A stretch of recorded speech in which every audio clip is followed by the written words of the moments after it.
Bam, bop, bada bop, boom, pow.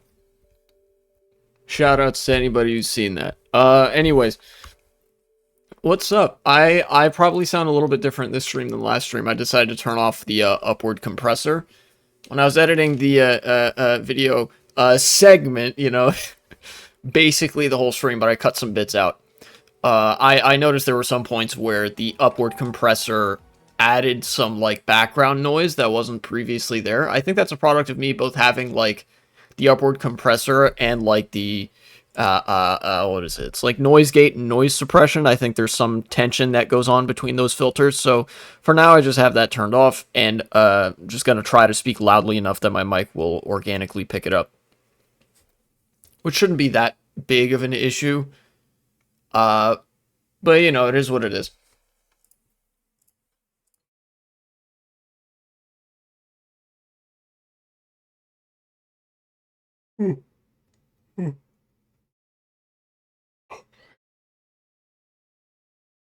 The consequences of me not getting a great night's sleep last night might come back to bite me, but who fucking cares? I'm here for the content. Also, I'm stuffed up. Because it's fucking allergy season, and it rained last night, and there's pollen everywhere. So that sucks. But we truck along all the same. Here we go.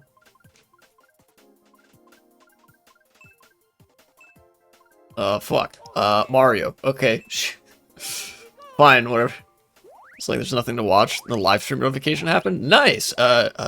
Great timing. So there's obviously like plenty of relevant stuff happening. I could talk about the new Pope. I could talk about, in fact, I may very well talk about, first as the opening act here, this thing about, apparently there's American state media abroad. I mean, I knew there was American state media, you know, like Radio Liberty, like Radio Free Europe and Radio Free Asia. Any of those outlets, those are actually American state media. So you hear like the pro-America narrative propagated in those news outlets. What I didn't know is that there's also this company called Voice of America. There's more than just that insofar as American state-controlled media in the traditional sense. Recently, and by recently I mean just a couple days ago, but you know, time fucking flies in this news cycle, and I got disconnected. Great. The administration announced that the American state media is now going to be depending on far-right news coverage. That's going to be like state media. Here, from NPR, Carrie Lake. This is the woman who ran for the governorship of Arizona against, what's her name, Katie Hobbs, and then lost and made it her entire fucking personality because it was like, oh, well, actually the election was stolen, or something. Took them this long to figure that out. Yeah. Yeah, look, okay, yeah, look, the title just says, Carrie Lake says OAN's far-right coverage will fuel Voice of America. This is a new change to this. Already, American media tends to lean into the right and the far right, but there was a sort of air of liberal institutionalism in most American state media before, where typically they wouldn't, you know, you wouldn't really catch American state media in Europe, like Radio Free Europe. They wouldn't typically be supporting the AFD or the French RN because those parties are pro-Russia, and stuff like that, and that contradicts American interests, but, you know. Yeah, sorry, Black Captain America, the age of liberalism is over. Yeah, true decline of liberalism moment. Senior presidential advisor Carrie Lake appears to have resolved any doubts about what she wants to do with the Voice of America. Lake seeks for for it to look and sound a lot like the far-right One American News Network. On Tuesday night, she announced that she had struck a deal to serve up the pro-Trump outlets' news reports for Voice of America's foreign audiences at no taxpayer cost. So basically, there are a number of news channels that rely on the same journalistic write-ups. So that's why you'll see some news articles between different news outlets that look basically the same, is because they receive like the same transcripts and they basically just publish the same articles, but to their own respective audiences. That's what this is. She's saying, like, okay, we're going to be using OAN's news reporting for this news outlet now. And of course, it's not lost on me that Carrie Lake frequently appeared on OAN to whine and bitch about how, like, the governor's race back in, like, fucking, I don't even remember what year. It was, like, a few years ago. Was stolen from her or something like that. She would frequently go on OAN to complain about it, so no doubt that's why she's picking OAN in particular to be the new American state media. I can ensure our outlets have reliable and credible options and as they work to craft their reporting and news program, Lake wrote on X, the Everything app, and Truth Social. And every day I look for ways to save American taxpayers money. Bringing in OAN as a video or news source does both. OAN President Charles Herring did not immediately reply to NPR's message seeking confirmation, but he did retweet Lake's post. Love that that's how politics happens, is that somebody fucking likes and retweets some shit. Like, various government department social media accounts will retweet or like repost Trump saying, like, we want to deport all immigrants or something. They're all tren de Aragua. They're really bad people, bad hombres. You remember we said bad hombres? They all need to go back to Mexico. And then they'll just retweet that, and they'll like not talk to any news outlets, and then it's like, oh, okay, so that's how we know that they're going forward with, the happening in parentheses Nazi shit. This is like potentially really dangerous. I think everybody pretty much knows that, but like it's almost more dangerous than us not providing support for the world in other ways, right? Like this is kind of like a destruction of the United States soft power infrastructure. You know, the way that the US propagates its political influence around the world without just using like soldiers and guns. You know, that's kind of what we use Radio Liberty and US Aid and stuff to do. And I guess Voice of America as well. But now this is instead of just destroying American soft power, it's retooling it to be a force for Nazism, which is really not good. You know, I feel like that in some ways goes without saying, but either way. And I'm gun bullet.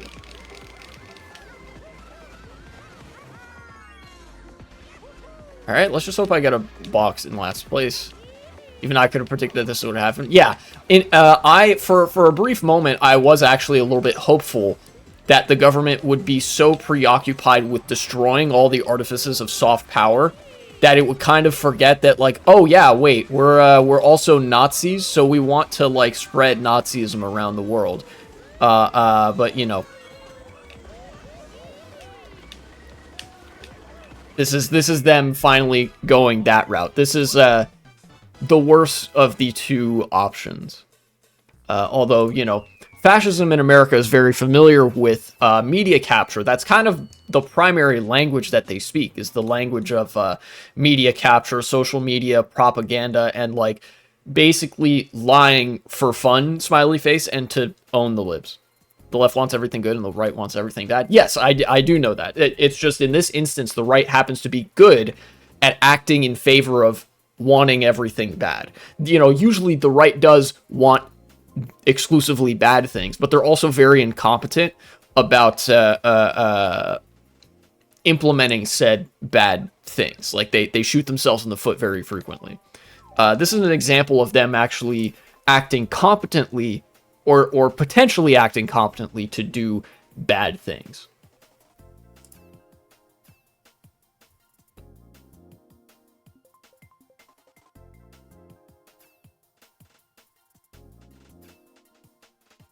Um,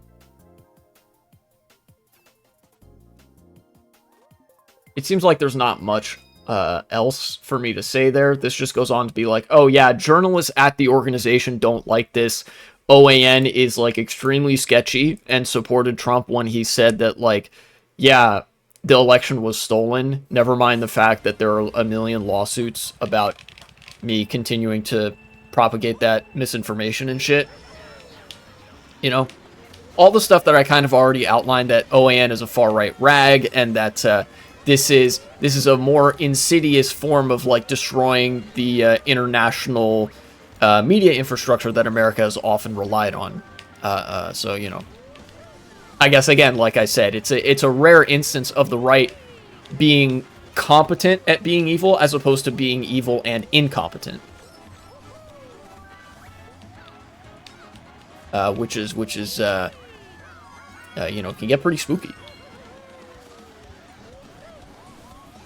But the upside to that, right, is that America having polarized so much of the world against us, it's possible that like this kind of doesn't have the effect that the Trump administration wants it to. It's possible. I don't know, like I can't see the future, right?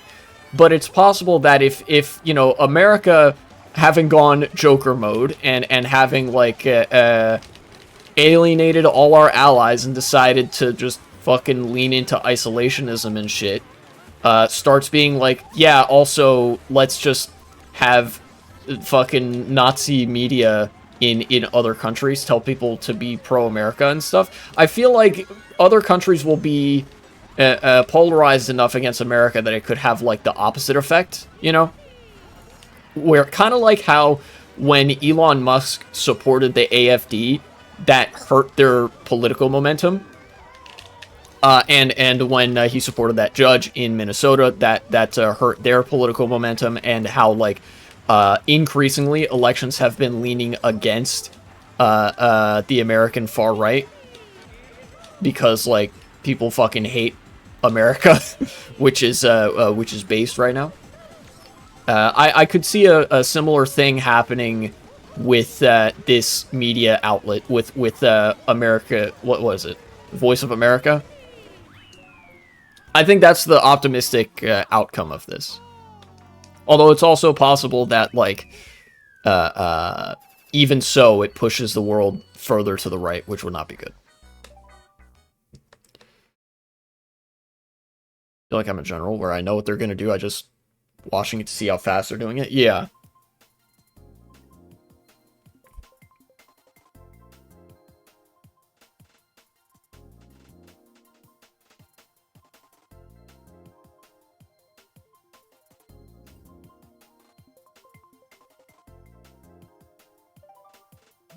This is a good room. I'll stick with it.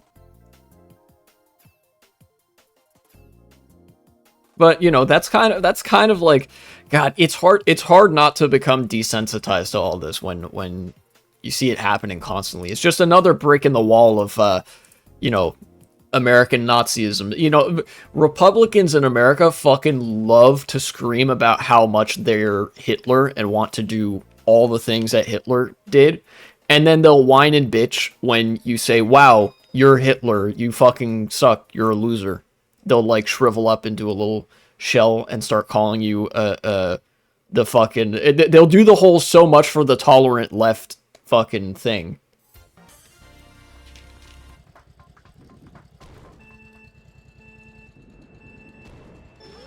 It's really annoying, honestly. Although it's also funny because it means that, like, they think that everybody's as stupid as them, so they expect people to believe that when they do it.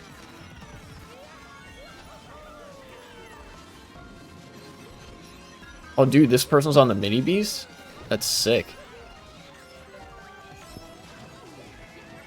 Get rid of those. No! Got hit by a bullet.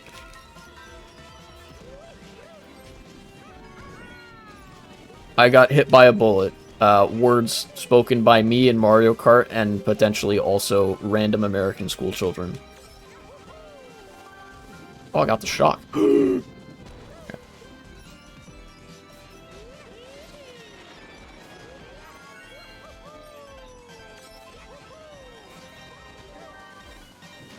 I'm just gonna use this here, I think. I don't know. Yeah, okay. Seems like that was a pretty good decision. Now, I don't want to get in front of this guy with the red shell. I think I'll just cruise in fourth here for a minute.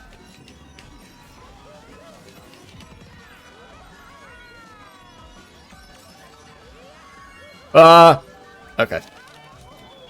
Should have known that would have gone poorly.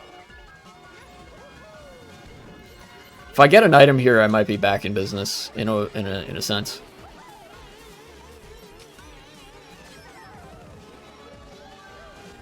Okay. Wait a second.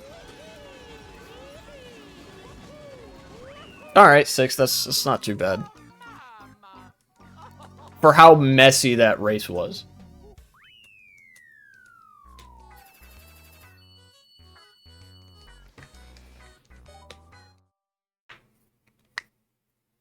Alright, let me actually, in preparation for the next segment, I'm gonna get something from little chest of drawers over here.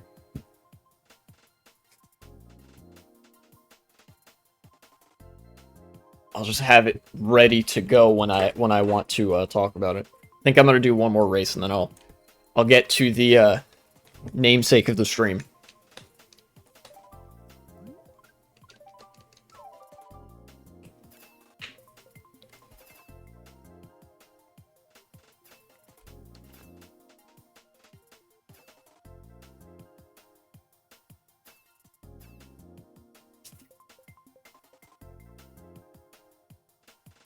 Dry Ruins, please. Manifesting this. Although all these other tracks are cool too, except for Sherbet Land, but I like it anyways. Sherbet Land, kind of a dumb track, but I enjoy it anyways. I enjoy a lot of basically every track in Mario Kart Wii. I think the more I play the game, the more I actually just enjoy and appreciate it for the mechanics and the way it feels to drive, even if it's just flat road. Like, I think Mario Circuit 3 might even be one of the least fun tracks in the game, but I still like a race on that track if there's, like, a good amount of people. Because it just feels really good and like, satisfying to drive, to use items, to hit a mini-turbo into a wheelie, particularly, and to, like, go fast in the game. Oh, this is a really good place to use these mushrooms.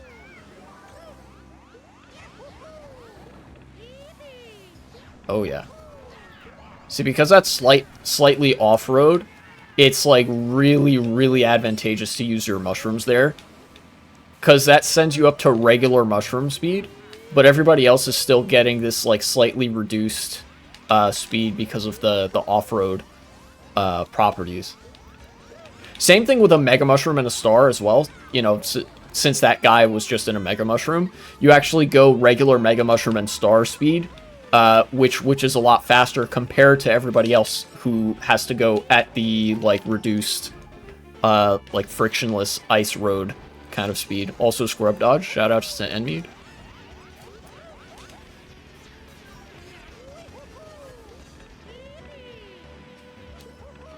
Didn't get an item.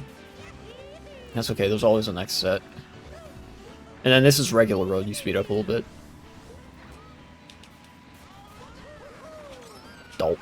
Didn't get an item again. That guy had a red shell. Oh! We both did the same banana. See, like, here I can kind of outrun the guy on a Mega Mushroom. But then if you see, might not have been able to see there, but, like, he gains ground on me when we're on this texture.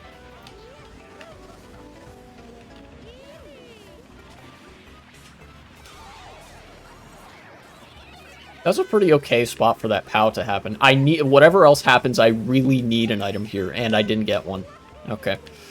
Hopefully get one around this corner. For Christ's sake, dude. Alright. You fucking stop wheelie bumping me. Jesus Christ. Alright, give me an item. Thank you. 3 mushrooms?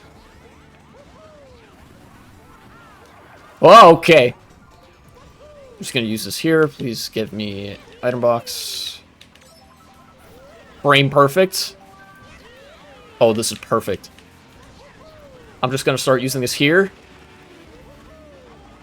Oh, I could get second. Oh, yeah. That's what I'm fucking talking about, baby. Mushrooming on that texture. You gain so much ground. If you get a golden, that's one of the best items to get on this track.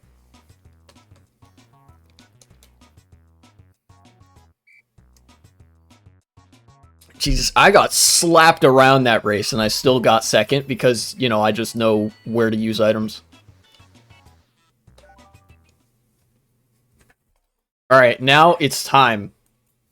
It is time. I even know what I'm gonna title this segment already when I make it. It's gonna be called The Truth About Anthony DeVita. Right? That's his name. No, his name is not Anthony DeVita. Fuck. Okay. Alright, rerun that shit. Run it back. I already know what the segment is going to be called. It's going to be called The Truth About James DeVita. That's this guy's name. I remember the last name, DeVita, but it's James DeVita, not Anthony, like I thought earlier. Okay. So, in order for this segment to work, I kind of have to dox myself. I'm in Arlington, Virginia, right? And this is relevant because Virginia has elections in the off year. It's 2025, which is Virginia's election year. Instead of other states that have elections on the even-numbered years, we have them on the odd-numbered years. So, around this time, because the Democratic Party primary is the only election that really matters, the Democratic Party has a very strong control over the county.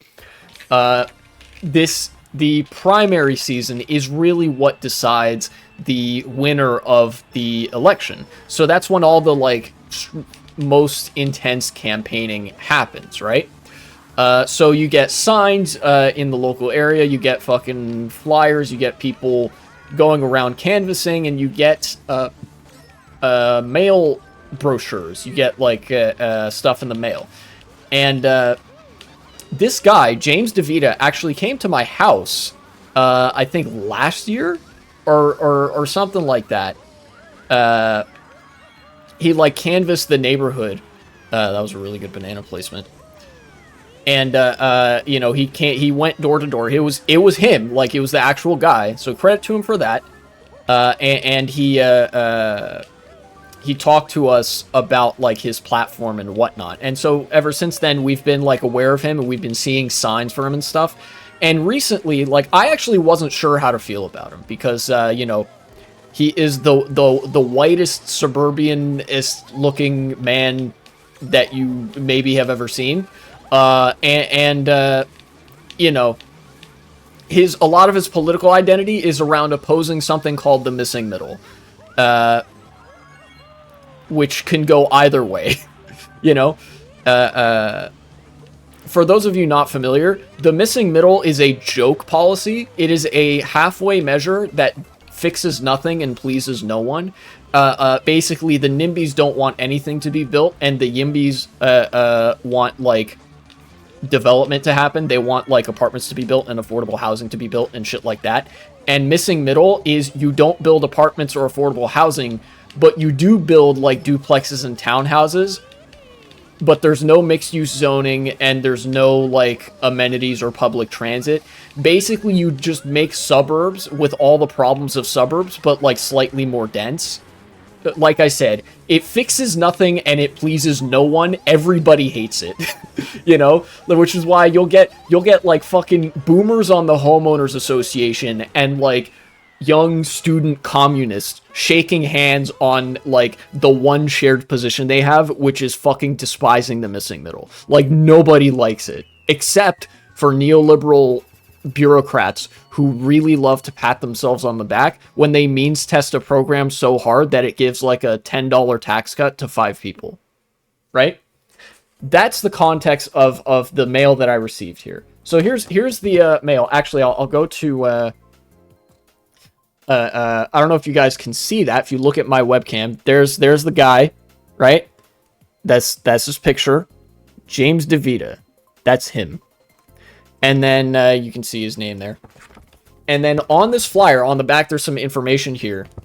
I wanna go through a little story because my dad and I went and researched this guy's policy positions yesterday. This got us really interested and really fired up. So I'm for, because this guy's a Democrat, there's some like boilerplate positions. I'm for fighting to protect our federal workers, expanding internship and after-school programs. That is actually good. Bringing new businesses to Arlington. That doesn't mean anything, and more so is just an indication of his neoliberalism, because neoliberals are all about like reducing taxes to incentivize businesses to invest. Filling vacancies in the police, fire, and sheriff's departments. Already a red flag going up. Now, we support the fire department because they fucking hate the cops, but we don't support the cops. Because the cops do all of jack shit. They do not need more personnel to do jack shit and leech off of taxpayer money. There is not a crime problem in Arlington, I promise you. You know, even the paper-thin veneer of a justification for broken windows policing doesn't exist in Arlington. It's really just a virtue signal for people who think that the cops do anything, or also to the people that are really racist and don't want black people in the neighborhood. You know? So already, things are not looking great, you know?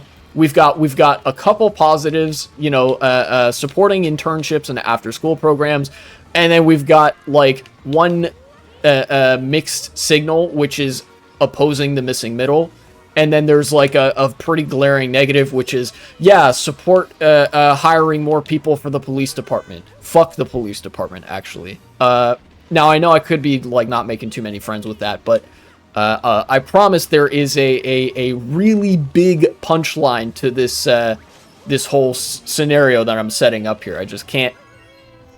It's kind of hard for me to get to that while driving.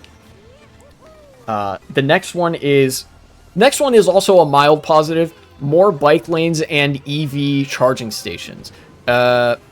Now, I've lived in Arlington my whole life, which makes me a pretty rare kind of person. Since it's a suburb of DC, you get a lot of people here who are like military brats or who have families that work in the federal government, people that move around a lot. So I remember when this city, which is a county technically, but let's be real, it's a city, was way, way less friendly to bikes and pedestrians. So that's something, you know? And those are the things that he supports. Don't police, like, have a test to see if you're stupid enough? Yeah, if you are actually, there's like there are a couple ideological preconditions that have to be met for you to become a cop. They won't take people if they're smart enough that they don't agree with the mission of the cops. And if you somehow are like a relatively smart person, you become a police officer, like if you have any sort of sociological education, the sociology will literally be trained out of you. They train you to be stupid as a cop.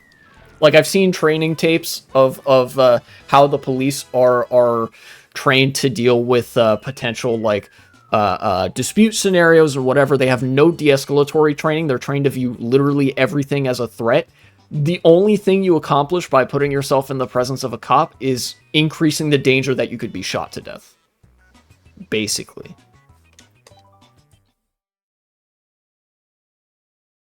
Now let's get to the things that he opposes. I oppose the missing middle. I talked about that earlier. Can tell based on their aura. Yeah, cops have fucking, like, unhinged aura. And thumb phrenology, which is not a good combination. So, that's the first thing. The second thing that he opposes. I oppose the size and density of the Riverhouse and Melwood projects. Now, what are those? Let's actually, I'm going to open a tab here, editing me, put this in, edit some of the screenshots in. Let's look up Riverhouse project. Now, Riverhouse is a neighborhood in Arlington. Because it's a county, there are several different, like, downtown areas. Since the place has been, like, densifying, more people have been moving here. Here, let's look Arlington County website, arlingtonva.us, Riverhouse neighborhood. There's some location data. And then it says status, under review. About the project, there's a construction project going on for the Riverhouse neighborhood. Existing site development. This is what they plan to. This is the site that they're planning to develop. Existing site development includes 3 multifamily buildings with surface parking lots. The James House, 452 units. The Potomac House, 647 units.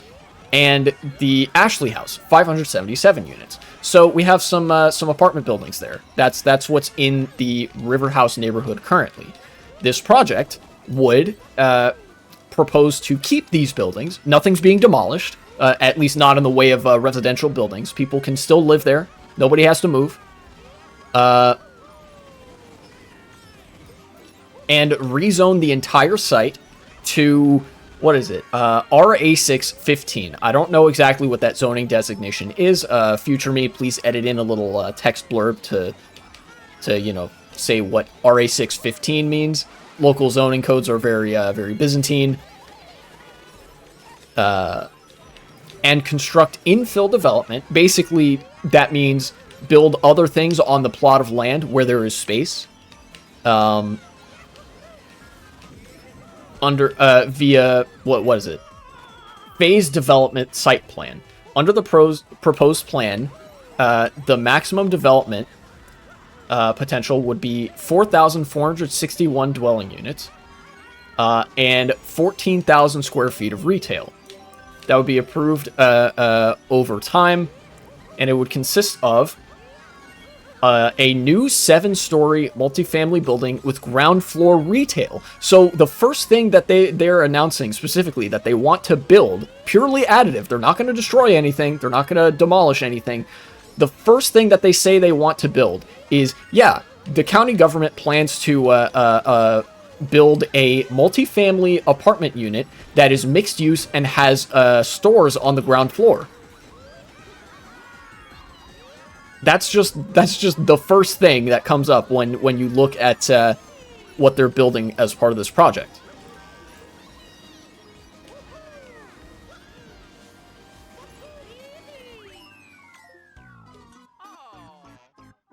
Feels like the homeowners are going to come and destroy this plan. Don't spoil it, because yes, that's exactly what's happening. Okay, new 7-story multifamily building with ground floor retail. Future final site plans. Multifamily residential building. 0.4 parking spaces per unit per building. So they're cutting down on the proportional amount of parking as well. That's on the first land bay. The second land bay, this is another part of this site, they're going to construct up to 3 new buildings. Multifamily residential, 7 stories, same parking density. The next building, multifamily residential, same parking density, up to 16 stories, up to 366 units. Multifamily residential, again, up to 250 in height, 250 feet, excuse me. 325 units, same parking density. And then finally, townhouses, 127 units, parking 1.61 spaces per unit, 4 stories.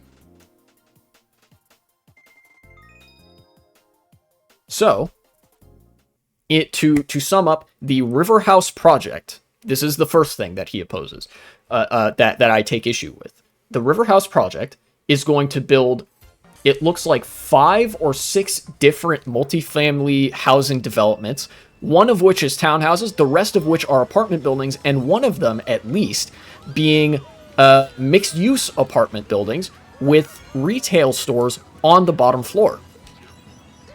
So literally, like, densification in a way that makes this resemble probably a bit more a European city.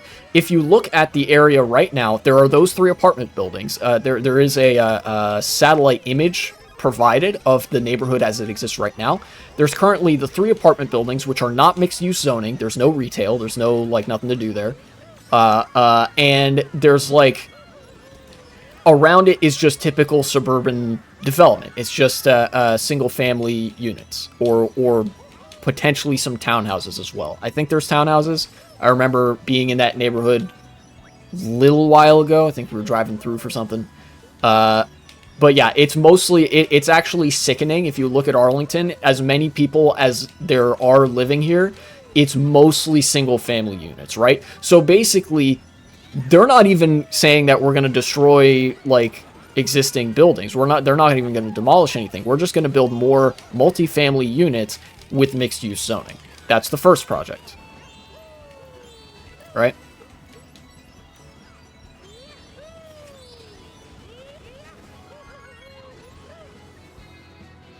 The second thing, the second thing that James DeVita opposes, that he's taking it upon himself to say, yeah, I don't like this,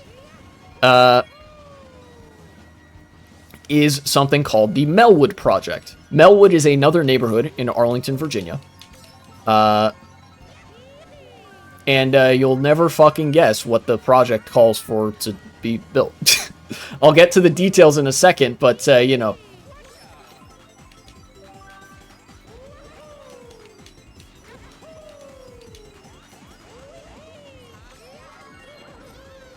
Can I make this in just a star? I can. Ooh, fun. I'm gonna start using this, I think.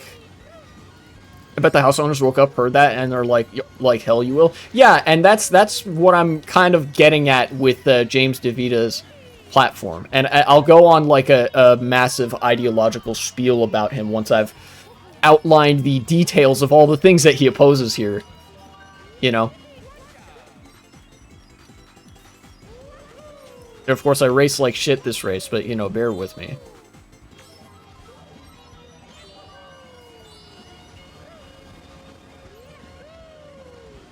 Eighth place, whatever. I probably deserve 8th for how badly I raced. In addition, per the Pentagon City sector plan... Oh, that's actually not it for the River House project. The applicant will work with staff to provide the following targeted community benefits. Expansion of Virginia Highlands Park through land dedication. Construction of realigned segment of South Joyce Street. So they're expanding a park. Creation of green ribbon segments throughout the site. So they're trying to get some green space in here. Creation of additional public space on the site, totaling at least 2.5 acres. Trying to make some publicly accessible space. Very nice. Easement of up to 30 feet wide for South Joyce Street streetscape. And protected bicycle facility. So they're trying to make the street more pedestrian and bike friendly and less automotive focused. And at least 10% on-site committed affordable housing units. Bonus density only. I don't know what bonus density only means, but at least 10% on-site committed affordable housing, which means like rent control rate, rent stabilization, right? That's the River House project. Now let's take a look at Melwood project. Here we go. Melwood site, arlingtonva.us. Location, 750 23rd Street South. That's a location in Arlington. We get another satellite photo about the project. Project description. The applicant, which is a real estate development company. Of course, we hate real estate development companies, but in this instance, we actually hate homeowners even more for opposing this shit, because of what they are planning to do here. This applicant proposes the construction of a new 5-story mixed-use building consisting of, here's the punchline, 100% affordable housing units. Mixed-use, all affordable housing. These are not luxury condos. These are rent-controlled, rent-stabilized units. Oop. I hit a wall.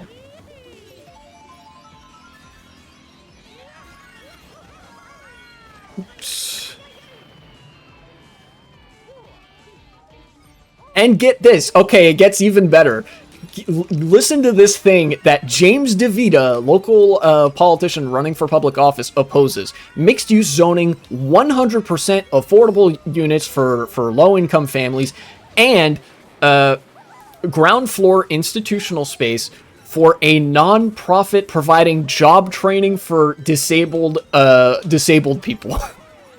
Literally, he looked at, wow, this project is all affordable housing, is being built in a, like, I don't know, in a suburban neighborhood where there's otherwise not that much to do. It's going to help low-income families. It's mixed use. There's stuff to do on the ground floor. And it's got job training for disabled people.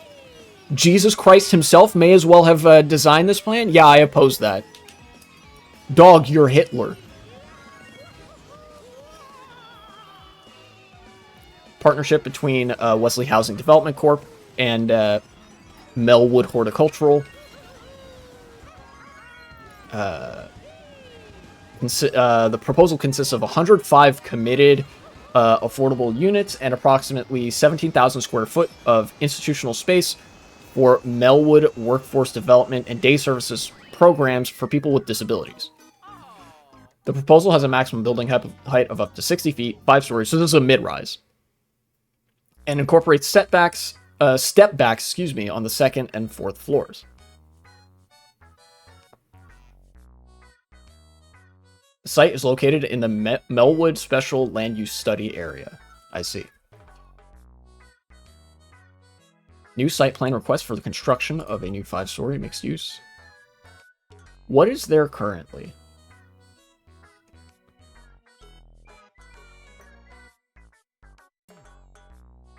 Site is currently... here we go. This would actually be demolishing something in order to build it. But what is it demolishing?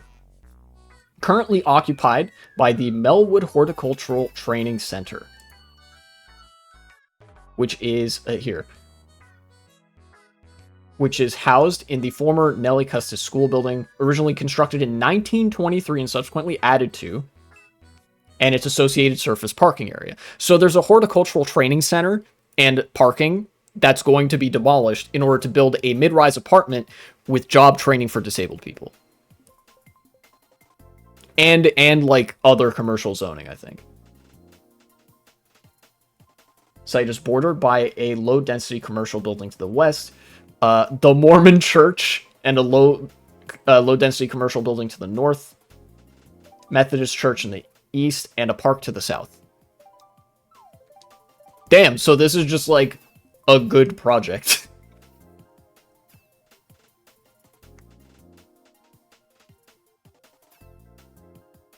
Proposed modifications for additional density, reduced residential parking ratio, 0.7 spaces per unit. So this is, okay, this is literally like everything good you could want in a development project. It's all affordable housing, it's mixed use, there's job training for fucking disabled Americans, and they're cutting down on parking density. And they're modernizing the infrastructure of the area. This building, like I said, this older building that was there was built in 1923. And so far, James DeVita has looked at both of these and been like, yeah, I oppose that. I don't want that, actually.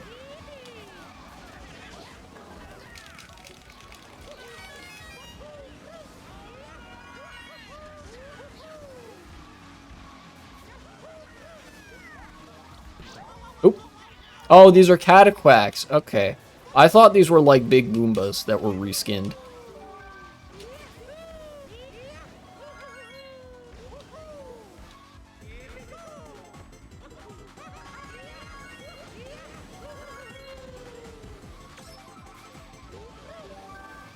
Alright, I'm gonna use one of these here. Liberals wonder why bad stuff is happening. Yeah, damn, I wonder why bad things are happening when literally all of my local activism is solely being used to prevent affordable housing from being built and to ensure that line goes up for my property value at the expense of fucking everybody else's, like, life. Seriously, rent prices, let me fucking tell you how bad the rent situation is in Arlington, Virginia, which is you know, the county, again, in question here, where this guy's running, where I live. Rent-controlled units approach and exceed $2,000 per month. That's the rent-controlled units in this fucking area. Which means that's the low end. You could very easily, like, if you're looking for, God, it doesn't even have to be luxury apartments, just something that's, like, not rent stabilized, you're looking at $3,000 to $4,000 per month. Dollars, US. That's more than some people fucking make in a month. Depending on your wage. Now, obviously, like, in this area, jobs tend to pay a little bit more, so it's likely you'll be making a bit more than $3,000 to $4,000 per month, depending on what job you have here.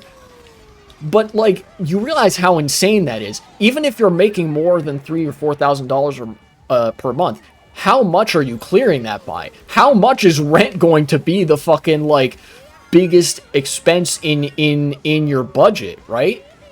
Like, people can't fucking afford that. It doesn't matter if you're making, like, you could be making $72,000 per year, right? That's a clean $6,000 per month.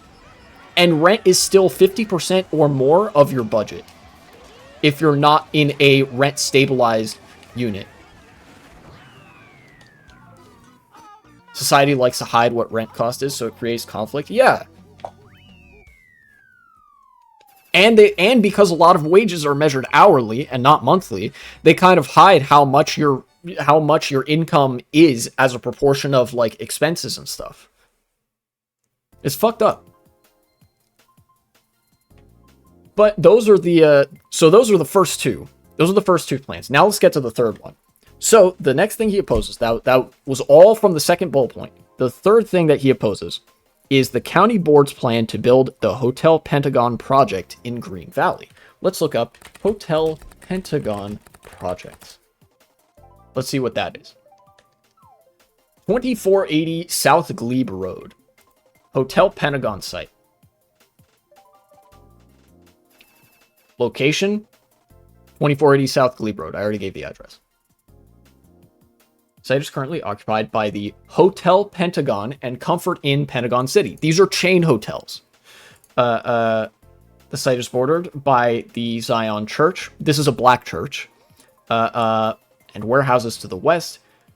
24th Road South and the Alistair Arlington Ridge Apartments to the north. South Glebe Road and Bell Arlington Ridge Apartments to the east. And warehouses and the I-395 on-ramps. So interstate highway to the south.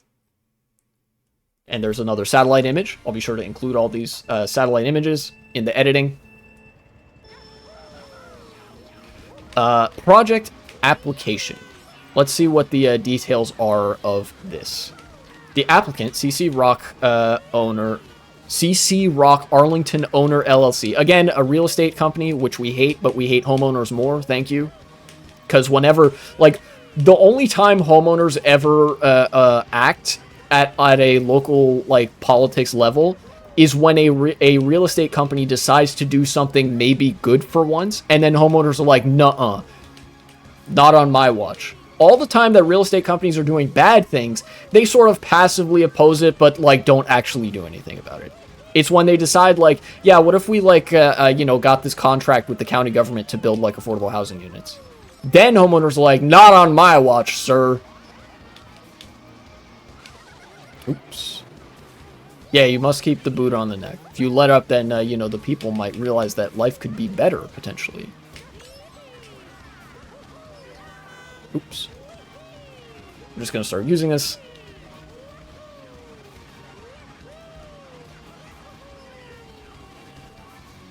Mock Bike is so fucking good. Alright. Proposes to demolish 2 existing hotels. So those are the chain hotels. And the media wonders why Luigi happened. Oh no, they know exactly why Luigi happened. They just want to, they want to gaslight us into believing that there's, like, no reason that Luigi happened. But yes, the contrast between them performatively going, like, wow, how could this happen? And then, like, this shit is absolutely staggering. So this project seeks to demolish these 2 chain hotels and build up to 531 residential units. The proposal consists of 5 buildings. No.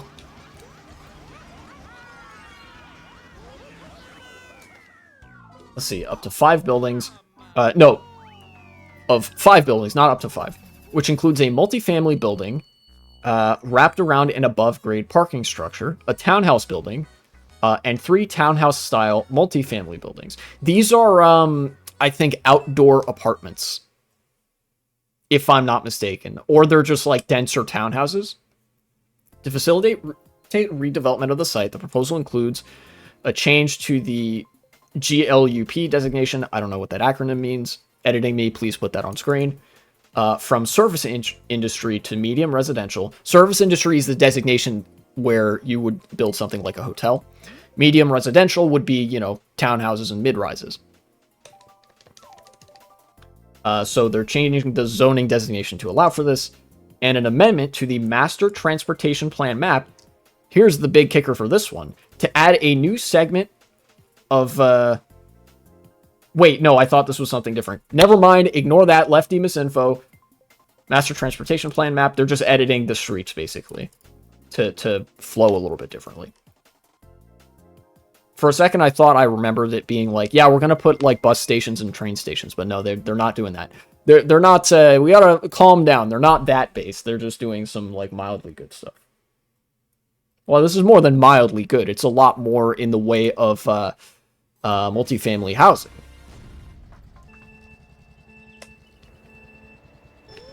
So, let's see. Additional project details include 531 total units, 494 in the multifamily building, 37 townhouse and townhouse-style units, 3 new streets, public open space, 549 total parking spaces.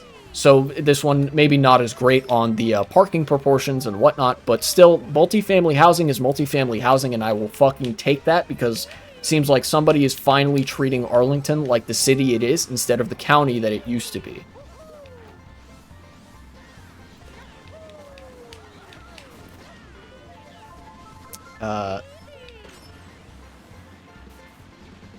And of these parking spaces, 512 will be in the garage for the multifamily unit, and 37 will be for the townhouses and townhouse units.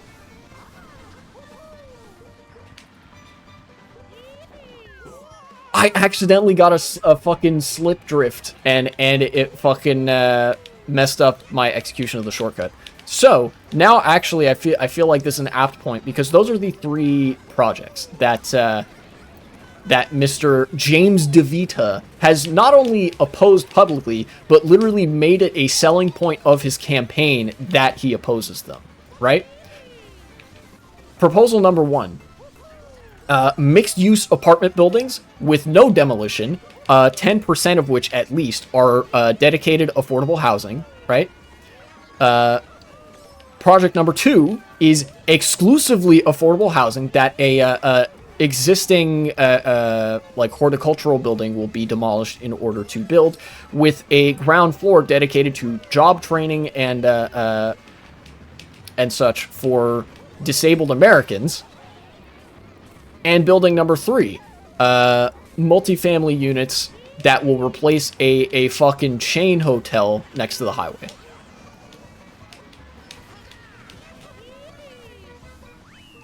And he looked at that, he was like, okay, we have densification and mixed-use zoning and green space and, more pedestrian-friendly streets and affordable housing and more affordable housing and job training for disabled Americans.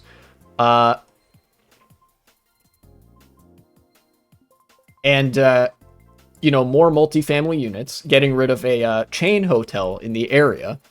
If anybody in America knows what chain hotels are like, you know that it's a fucking blighted, it's a fucking blight on the fucking town around it. It's basically like, you know what tourism does to other countries? It does that same thing domestically, and chain hotels are a part of that.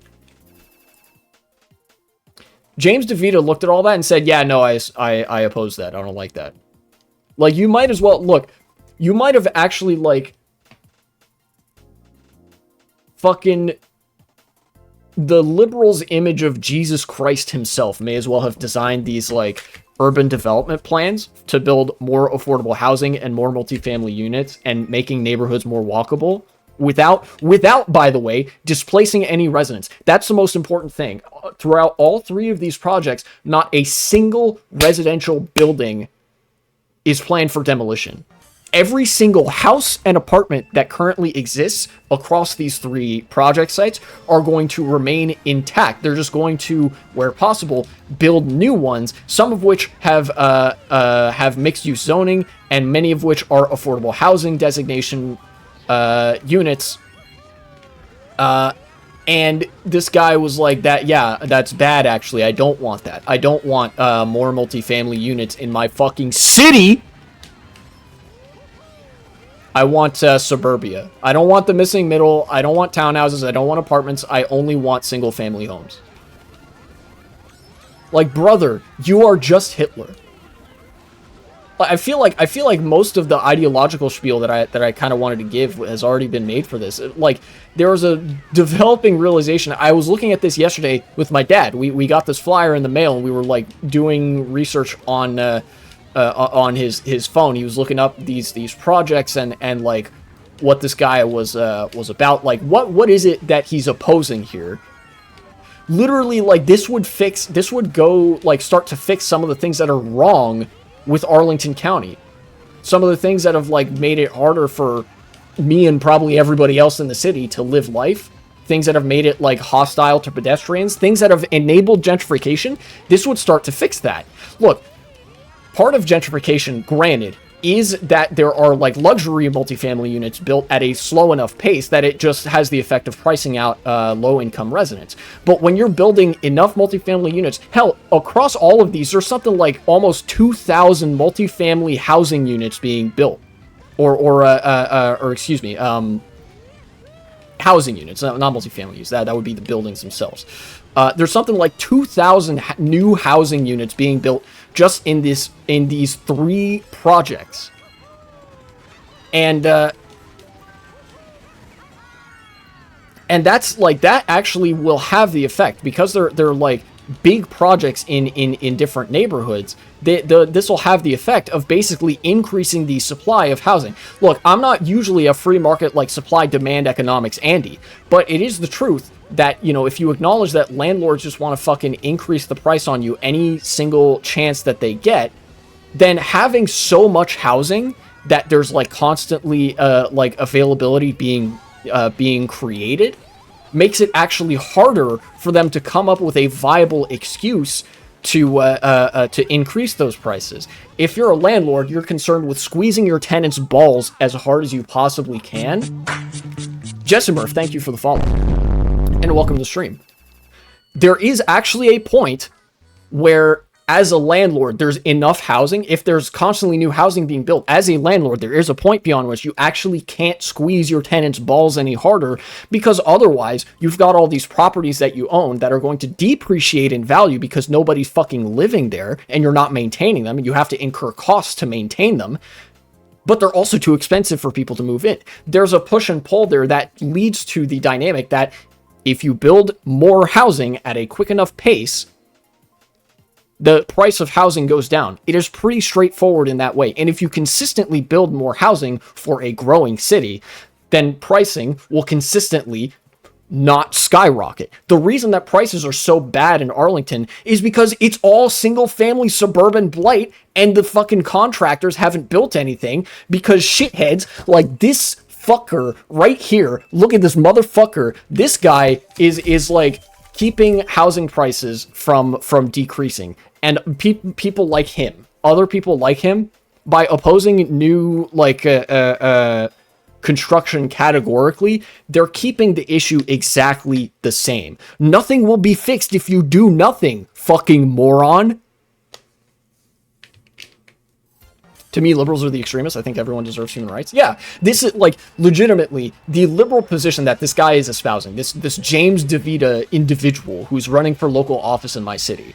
This guy is the extremist. People will look at me and be like, you're a communist, you're an extremist. No, motherfucker. What I am is I'm, like, well-read on affordable housing policy. This motherfucker is the extremist. He wants housing prices to continue to skyrocket. This is going to lead to the, like, pricing out of black residents and low-income families. This is going to lead to gentrification, not the fucking development projects that he's opposing. Jesus.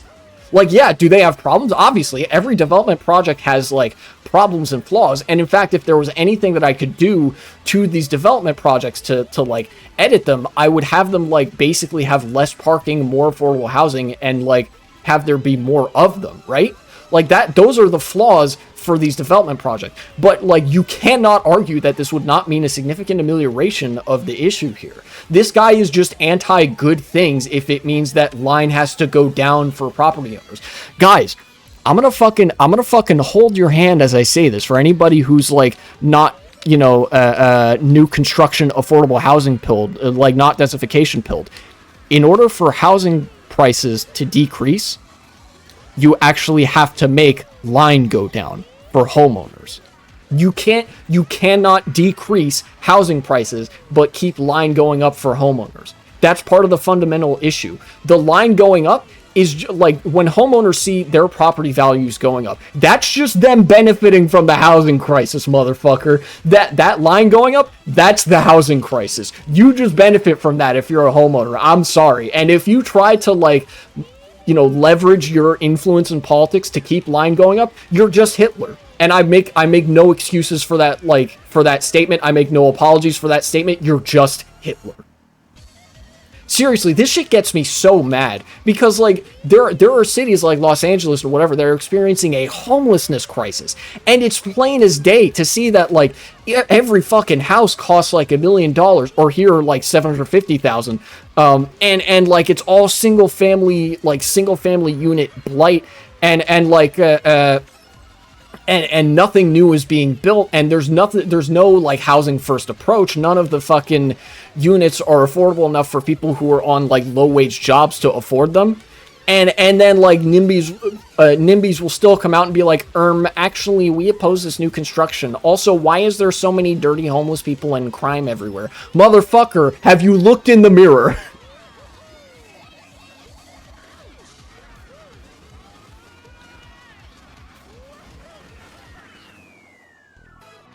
In Florida, we're cooked. We've had Project 2025 implemented for a few years now. Yeah, that shit is rough. And if I remember right, I skimmed through at the very least Project 2025 when the campaign trail was heating up. If I remember right, there are, with respect to urban politics and local politics in Project 2025, there are policy priorities in there that would straightforwardly deprioritize affordable housing. In fact, I mean, they're already, the government's just getting rid of Section 8, so we know they hate affordable housing,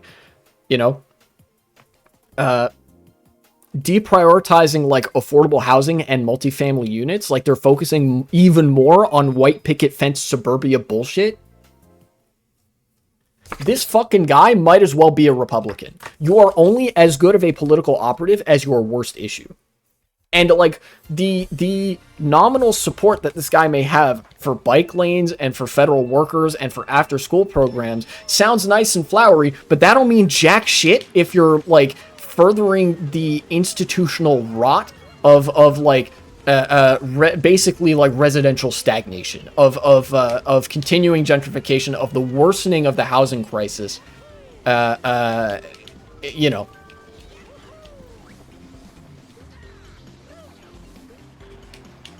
I do not respect this man.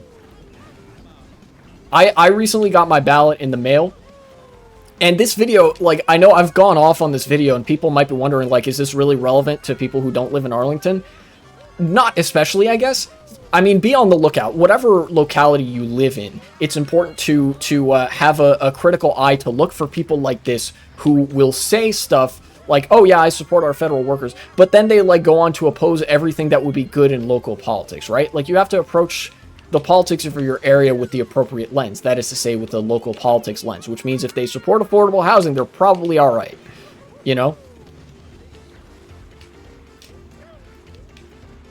But the relevance to this is mostly to Arlington County. Like I said, I got my absentee ballot in the mail recently, and I haven't seen who the other candidates are, so I don't know who I'm going to vote for. But I know who I'm not going to vote for, and I know who... if anybody else is in Arlington and is watching this, do not vote for this fucking guy. Sure, if you own a nice home and whatever, or if your parents, own a nice home, or something like that, their fucking residential portfolio will benefit, but the whole county will be worse off for it. And the economic crisis that Arlington, Virginia, as well as many other cities, the economic crisis that we've been facing is only going to worsen if you vote for this fucking guy. Do not vote for him under any circumstance.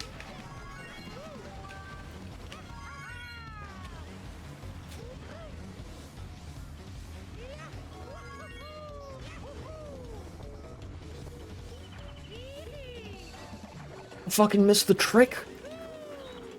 God damn it. It's just a treat to trap people and then he'll remove the bike lanes later. Yeah, possibly.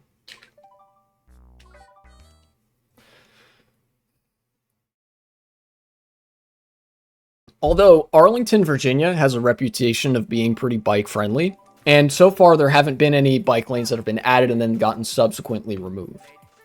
Not yet anyways. But given this guy's political leanings on other issues, it wouldn't surprise me if he doesn't actually genuinely support that.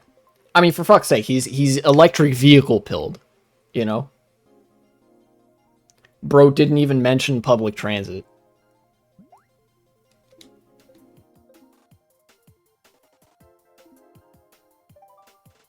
Mario time.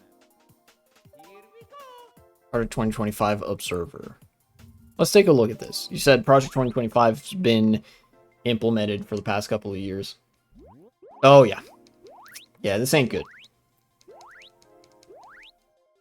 Commodity Future Trading Commission, USAID. Yeah, USAID is fucking gone. Expel trans people. We're currently serving the military. Transportation. Oh boy. Automated vehicles. Can't wait for there to be 3 times as many vehicle accidents.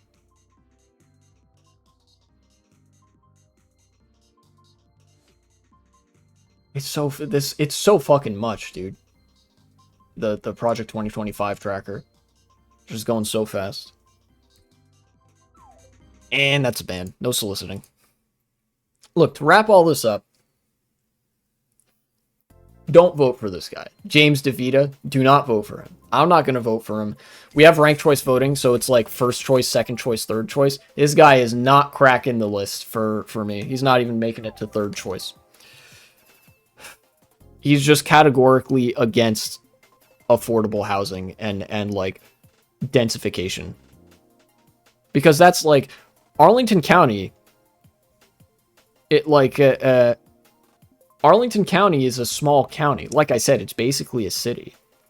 You know, it's a smaller county than Washington, D.C. is. And Washington, D.C. is a city. Arlington is smaller than D.C.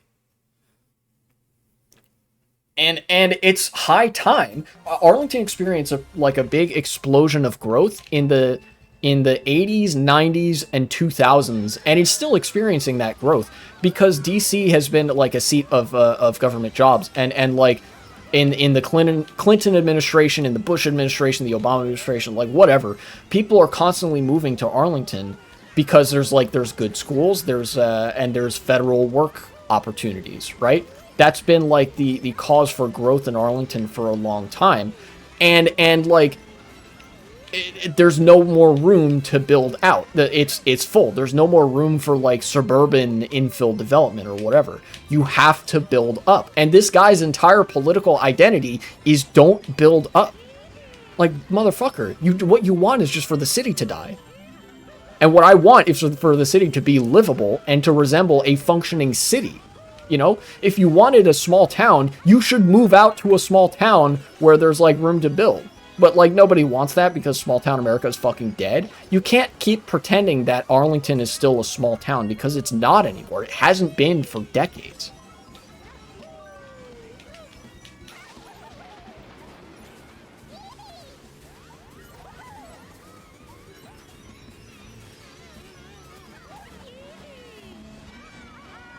You'd be like, need more money.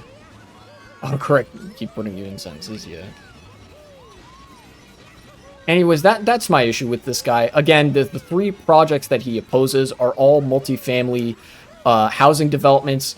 There's no like residential developments being demolished in any of them, so it's purely additive for most intents and purposes. Yes, there's like there's one like older training facility and a chain hotel that's being demolished for some of these, but for the training facility, they're going to add in some fucking like work training for disabled Americans. Like, come on, I'm not going to shed too many tears when that's what you're going to be building as part of the new project, right? Especially when that disabled work training center is accompanied by 5 stories of exclusively affordable housing units. Like, come on. You might as well have fucking put a giant red Christmas present in front of me. You know, that's how good this is. And it, you know, for somebody in Europe, it might not even seem that good, but like, understand that in America, we're so fucking starved for good urban policy. I'll take fucking anything at this point. You know? And this guy's like, no, you don't even get to have that. Fuck you. Have you considered that? Have you considered fucking yourself?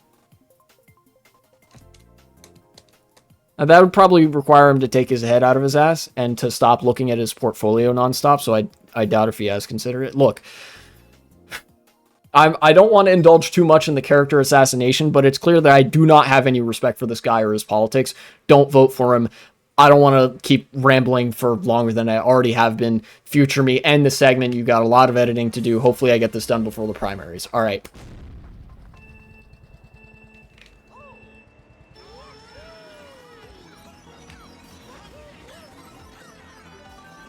Imply you do anything to him. Yeah, I mean, look, I'm kind of like, this was one video where I was kind of hopeful, if anything, that like somebody in the local area might see it. Because believe it or not, the one other video that I've made on my channel that's specifically relevant to the place that I live actually did get a fair amount of attention. This is actually fun story time for folks watching. A couple years ago, when I was like very early on in streaming, I was streaming a game called like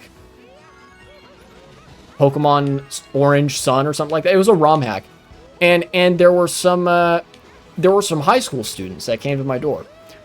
They were part of the marching band, I think, for a neighborhood high school. It's known as like the bougie high school, but that's no matter really, because it's still a public school. It's not like a charter school or a private school.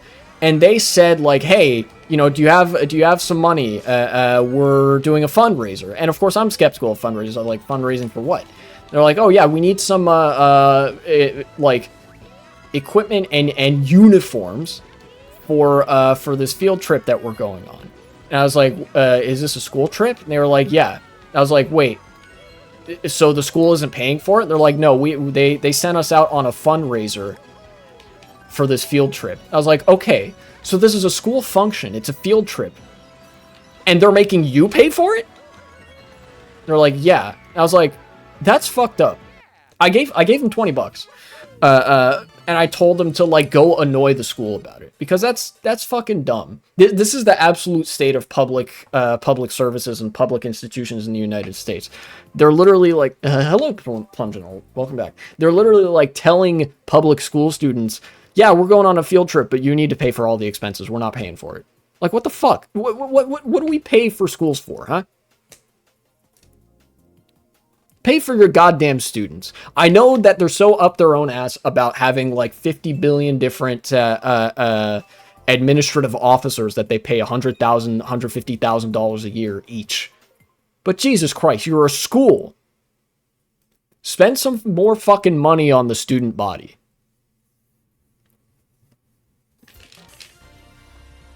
And that video actually got some attention, specifically from the high school students that were like went to that high school. They were like, hey, thanks for the support. And I really like that made my day. When I uploaded that video and I saw that, it made my day, you know.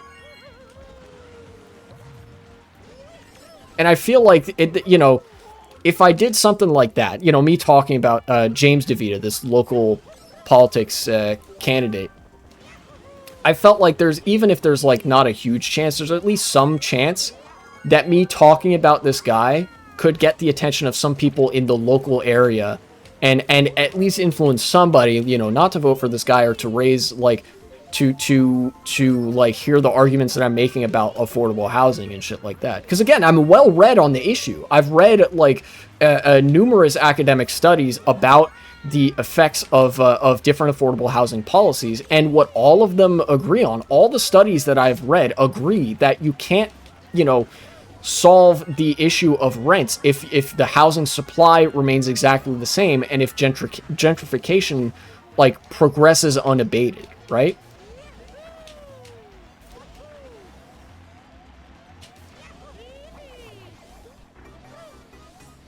And data that we have from other countries corroborates this.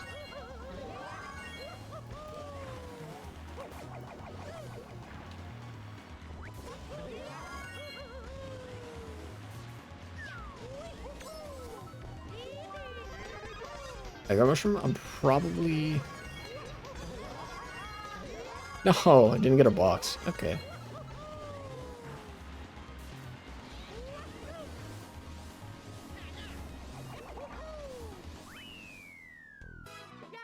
Not even in school anymore?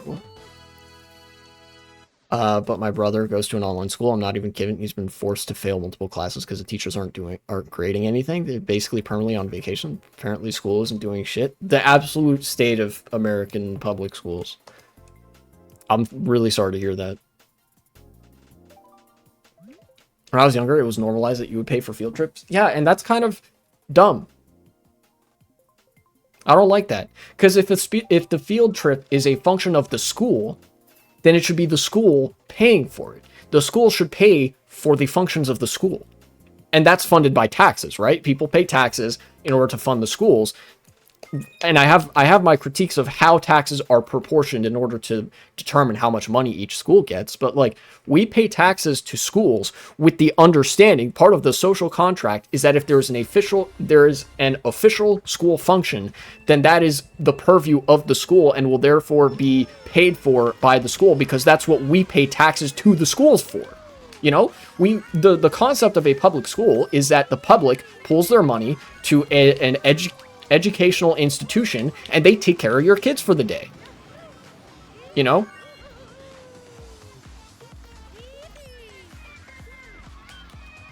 Like, for shit's sake. And in America, like, God, there's so much shit in schools that, like, they make you pay for, like, to the point of, like, what the fuck? You know, where's that tax money going? Of course, we know where the tax money's going. It's going to the fucking salary of the principal and all the vice principals and, like, administrative officers. It's clearly not going to the students. You know? It's like, oh yeah, we pay taxes for schools, but the school also makes us pay for school lunches, for breakfast, for fucking school supplies, and for field trips. And fuck, sometimes for like gym and band uniforms. And for musical instruments for the kids in the band. Like, Jesus. I'd say that only, you should only pay for field trips if it's like paying for merchandise or something. Yeah, the core of the field trip should be paid for by this. Like, if there's extra stuff, I'm comfortable with like that being paid for by like the student or the parents or whatever. If there's like extra goodies or something like that, basically, right? You know? But if it's like a school field trip that like, oh, you're going to some place. You're going to a museum. Let's say there's a school field trip that goes to a museum. I had a couple field trips like that when I was in school, right? Obviously, you ride the school bus, so the school's paying for transportation and you know, fuel and stuff. And then if it occurs that that like you're there for lunchtime, right? Like if they're going there and like, hey, we're going to have lunch here. We'll be here for the lunch hour. Then they should pay for lunch for the kids that don't have a lunch packed, right? And then other than that, like if the kids want to buy something at the gift shop, that's on them, right? And that seems pretty goddamn commonsensical to me.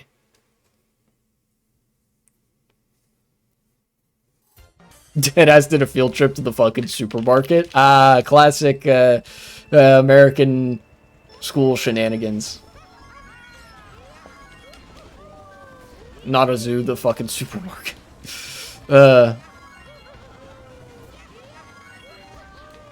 American education system moment.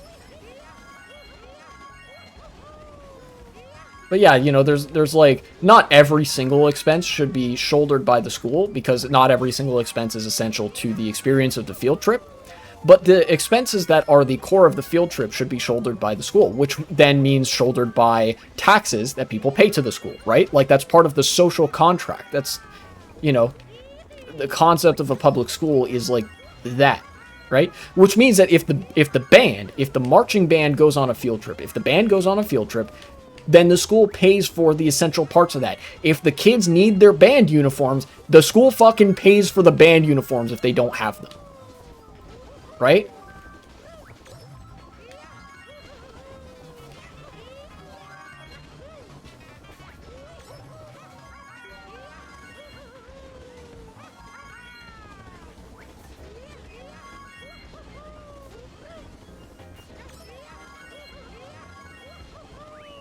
Yeah, it went.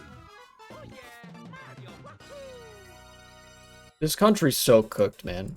You can look at basically every level of government in this country's cooked. Like this stream is mostly dedicated to me looking at the local level of politics, right? And like it's still fucking cooked.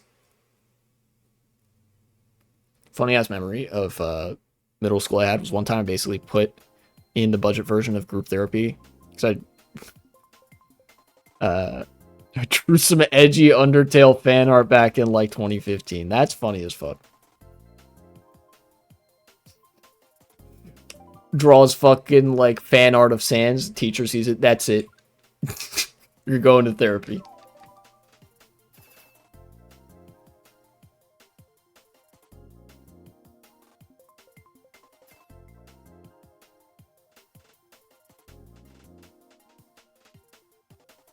Teacher sees you drawing something that resembles a skeleton. Oh, this kid is fucked up. Get your ass in the device. If I recall correctly, the school was going insane about mental health because something happened. They were being hyper cautious about everything. Yeah, that makes sense.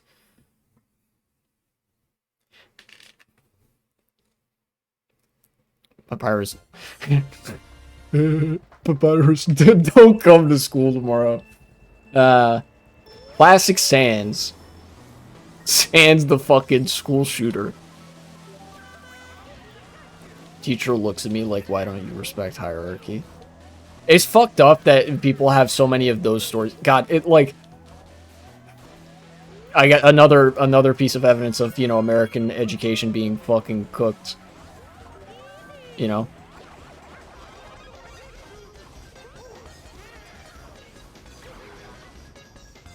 I didn't mean to squish that guy, but I did. So. I did, however, mean to throw that green shell at him. Caster blasters again.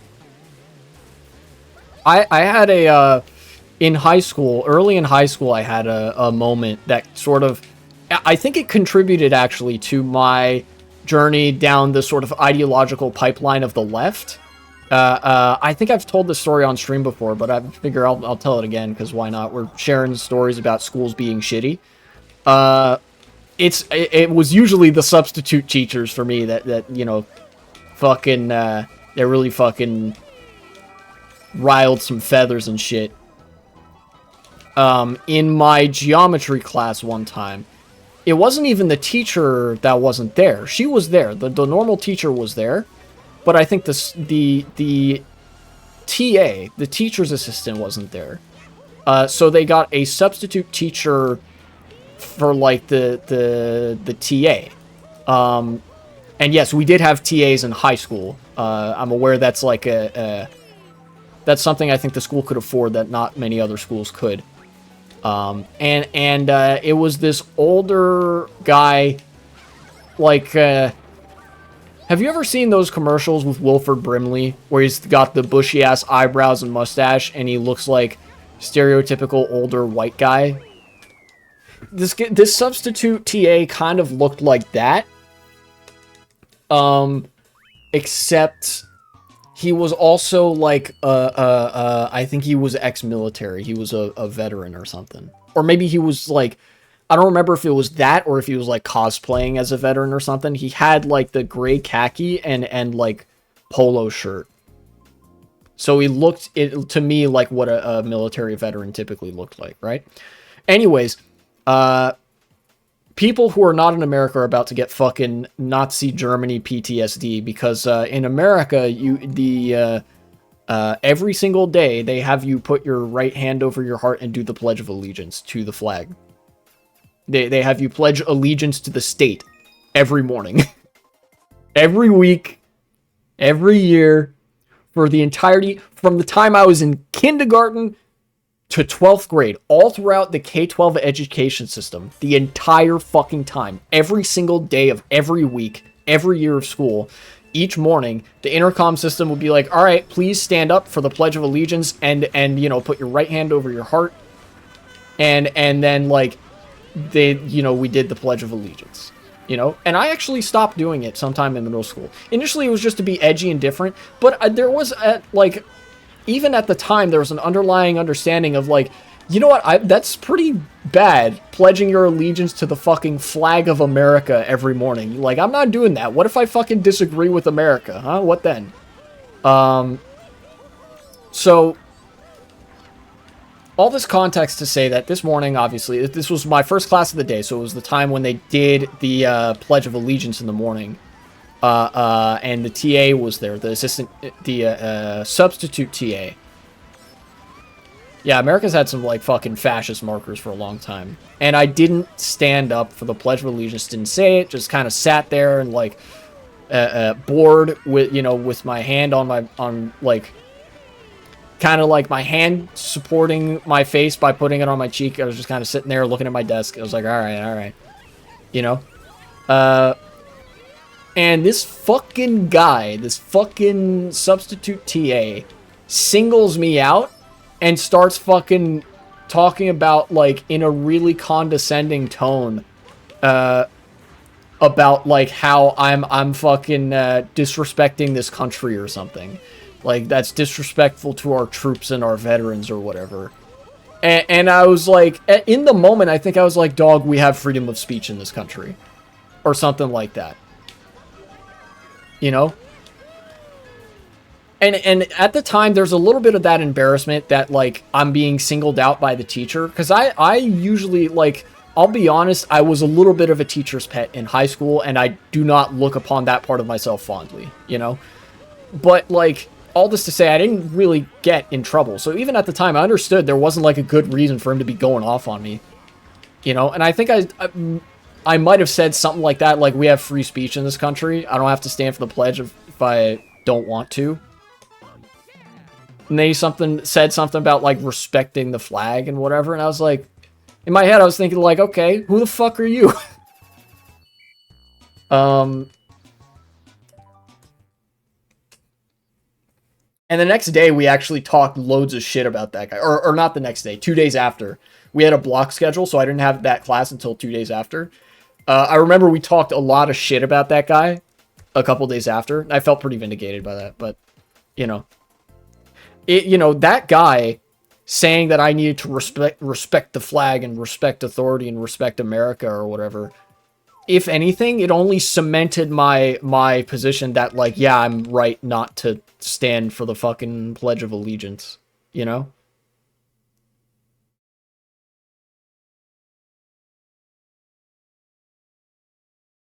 Remember, I used to be a fucking evil child. I remember I legit made some girl cry because she was a nerd emoji back in, like, 2nd grade. That's actually, I have a similar memory of that, but in 4th grade. Again, it was a girl that looked like, you know, she did kind of look like the nerd emoji. She even had the, like, she had the kind of buck teeth, but I mean, you know, we were all kids, so, like, we had, you know, baby teeth and adult teeth and whatever. Our, you know, teeth looked all fucked up regardless. And she had the big frame glasses. And I remember I, like, made her cry one time. And yeah, you know, kids can be fucking evil sometimes. And I think, you know, it's only natural that as a sign of growth, you sort of look back on those parts of yourself and you're like, wow, that was fucking bad, actually. Glad I'm not like that anymore. But then there are some of the other parts of yourself that stick a little bit more. You know?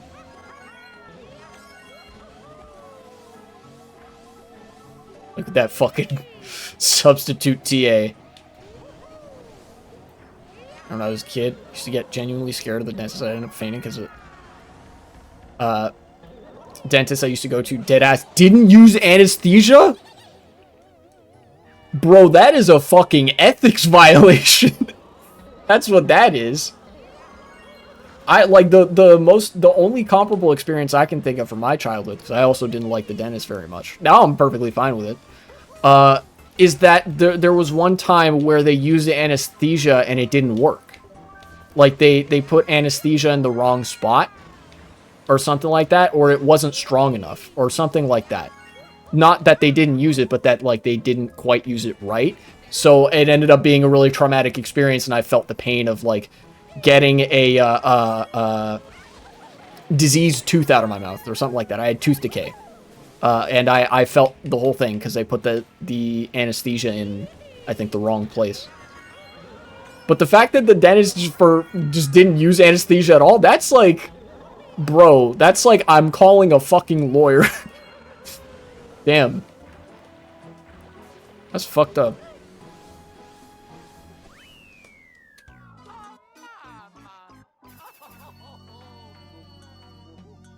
When I was 13, this guy was dead-ass IRL version of Mr. Bean. That's funny.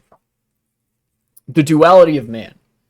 One dentist commits ethics violations by not using anesthesia when they're doing some shit to a 7-year-old. And then the other guy looks like Mr. Bean. Haha, funny.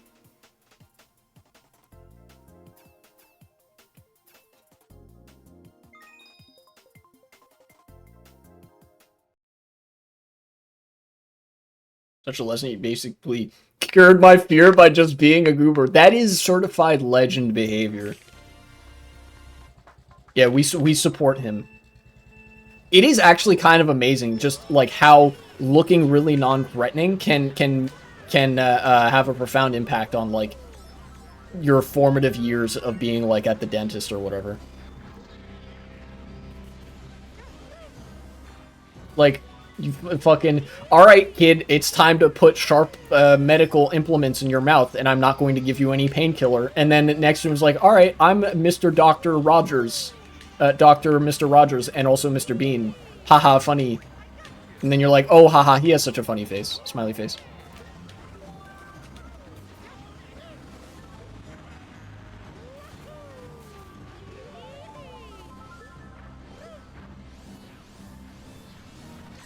Well, what happened to that guy? He just kind of went off road.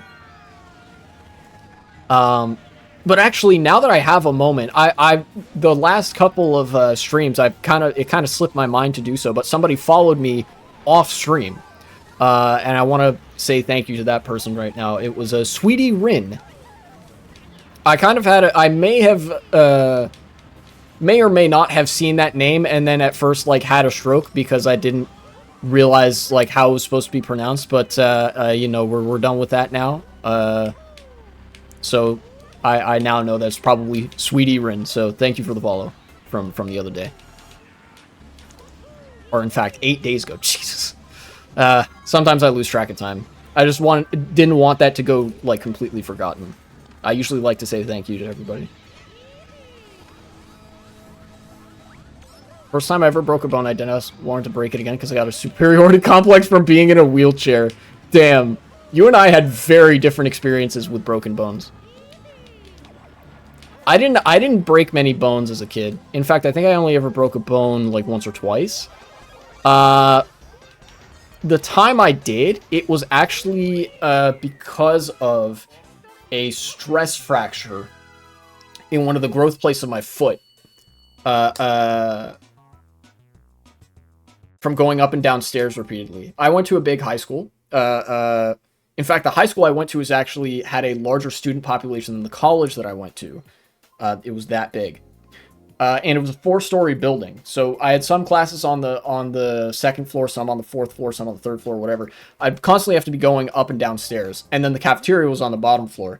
And I think one of my classes one year was on the very top floor. So I had to go from the bottom floor all the way up to the top floor. And that meant going up 4 flights of stairs.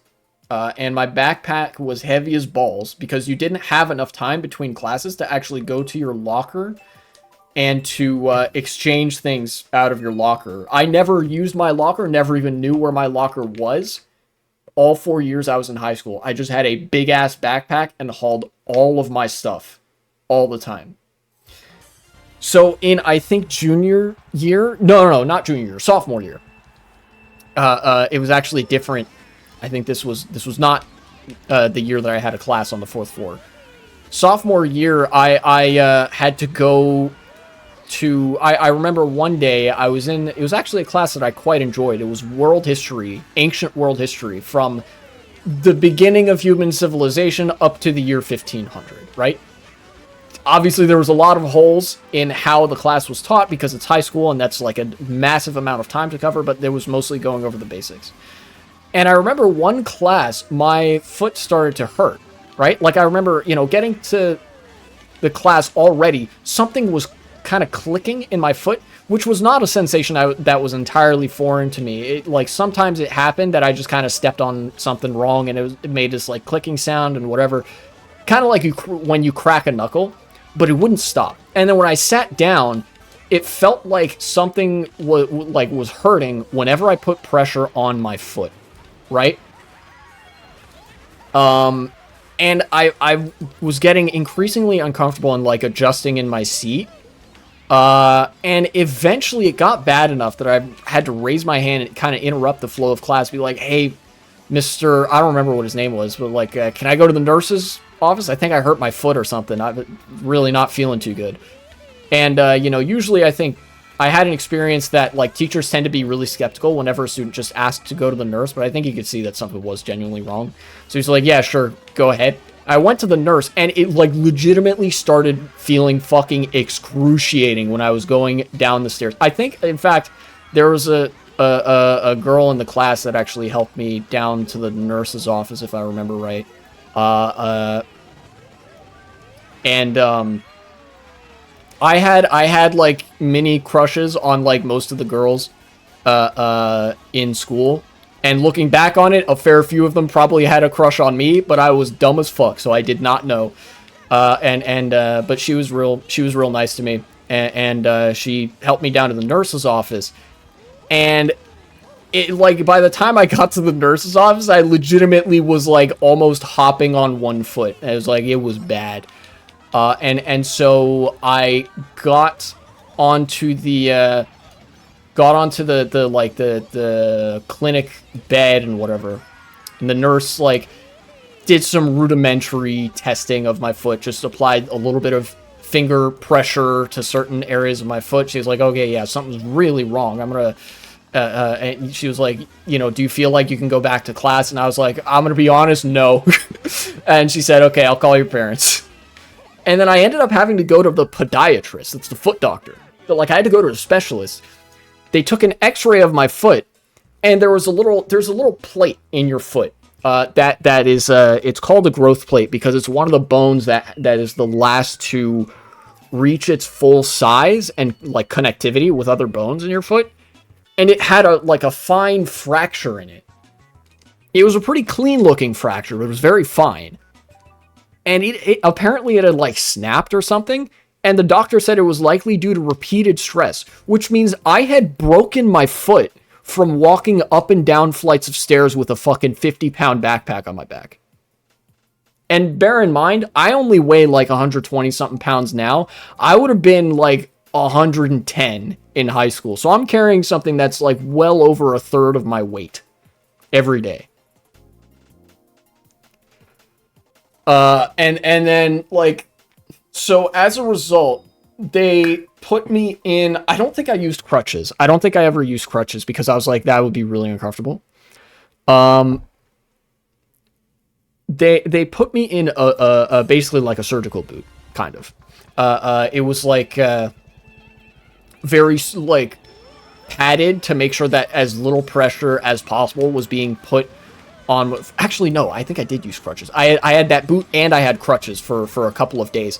And then I stopped using crutches after it like got a little bit better after a couple days. And for the whole duration that I had the boot on, I was allowed to take the elevator. There was an elevator, but because there was only like, I think there was like 1 or maybe 2 elevators in the school, it was reserved for use for people who were wheelchair bound or who had crutches or had some kind of injury that prevented them from using the stairs.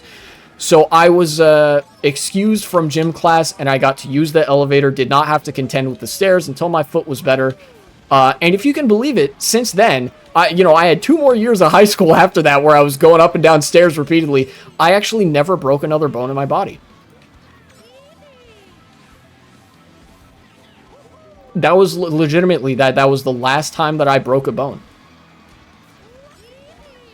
In fact, I think the other time that I broke a bone in that same foot during a soccer match, and it was like in middle school, and I had to wear a boot, and I was excused from gym class again.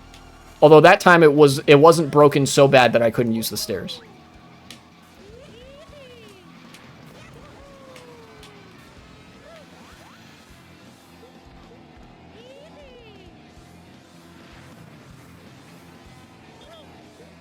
Or I had a girlfriend back in kindergarten. I don't remember how it happened. I remember that we broke up like 5 times, would often get back together, be like over the pettiest shit, like winning her against her in dodgeball. That's some fucking certified elementary school moment.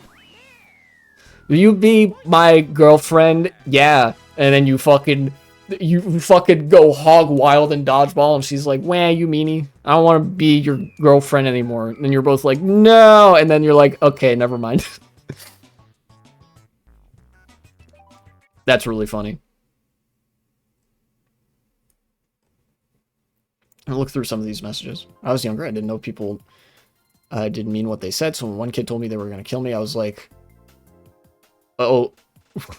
One kid told me he was going to kill me. I was like, "Oh, right time to beat him up." You know, honestly, valid crash out. Valid, like, small child crash out. Somebody says, like, "I'm going to kill you." And then you don't understand that people can just lie and make shit up yet. So you're like, "Oh, he's going to kill me. I'm going to beat his ass." Yeah, most sane elementary school moment.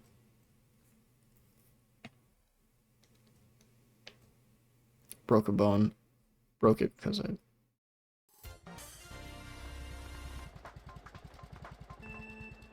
Oh, broke a bone from jumping on a trampoline. I got you. Hate trying to argue with people when they're like, everything is fine. Yeah, luckily, I actually feel so lucky that I didn't have very many people like that when I was growing up, where I would like grievously hurt myself and they'd be like, "No, you're fine." You know? And I think that's like because I was the first child. Like I have one sister and I'm older than her. And my parents have told me some stories about like them trying to be parents when it was just them and me. And they said they were like, they had no fucking idea what they were doing. So they were super like stressed and super careful because they didn't want to like hurt me by accident. And I think that translated to the way that they approached whenever I did get hurt in the future. Like the time that I broke my foot in middle school, legitimately way more painful than when I broke my foot the second time. It was a soccer game, and I went for like I think I went for a slide tackle or something like that. No, it might have been the other kid that went for a slide tackle or something. I don't know. One of us went for a slide tackle. I think it was the other kid on like the other soccer team. It was just rec soccer. It wasn't like traveling or anything. So we weren't like super sweaty about it. But I was like readying up to kick the ball. I think it was like I was going to basically just boot it up the field so that like somebody else could get it. And then, I don't know, like dribble it into the box and score a goal or something. I don't know. You know, it was rec soccer. None of us really knew what we were doing all that hard. But I was getting ready to kick the ball, and this kid did a slide tackle, and he got the ball away from me. But I still, like, I was already into the kick. Like, my leg was already going through with it, right? And instead of hitting the ball, fucking the top part of my foot hit, like, collided with his foot or something like that. I don't remember actually all the details. What I remember is I was going for the ball, and he was either slide tackling and doing some sort of kicking motion. And I remember the toe of his foot hit the top of my foot full force. And it was legitimately probably one of the most painful things I've ever felt in my life. I fell over and like, I couldn't get up. I like basically couldn't, I could barely hear or see anything because all of my feeling was, holy shit, this hurts. And my dad had to physically pick me up and carry me off the field because I couldn't stand up.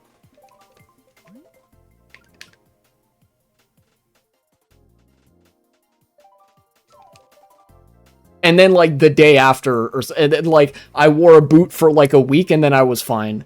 And that's like fucking certified, certified childhood moment where you experience the like most painful thing you will ever experience, and then a week later you're just fine. Whereas now I can do something that actually like feels really good in the moment, like riding my bike, and then I'll just be sore for days. Yeah, casual versus competitive Tootsies? I wish I gotten a Tootsie, you know, Tootsie Roll.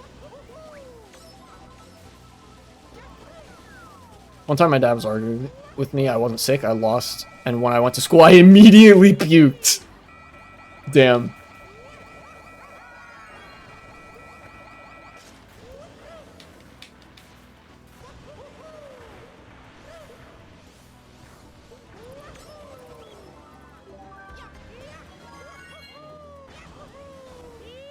I don't think I ever won one of those arguments whenever I had them, because I had them too. I like didn't want to go to school and stuff, so I would always like, it was true that I always like wasn't feeling good because I never really felt good about going to school.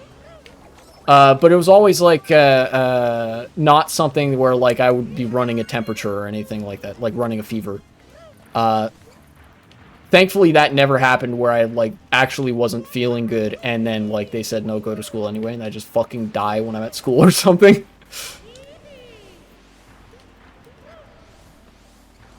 Even when I'm sick, I won't be restricted my sickness unless it's really bad. I'm a very similar way, right? Like, whenever I am, when I get sick, I can't function quite as well, but I am not usually bedridden, like, to tell you the truth, you know? It takes a lot for me to get so sick that I'm really, like, bedridden, you know? And I think it's because of the way that my symptoms manifest, and stuff like that. And yeah, I also, like, I think, you know, part of it is also personal preference.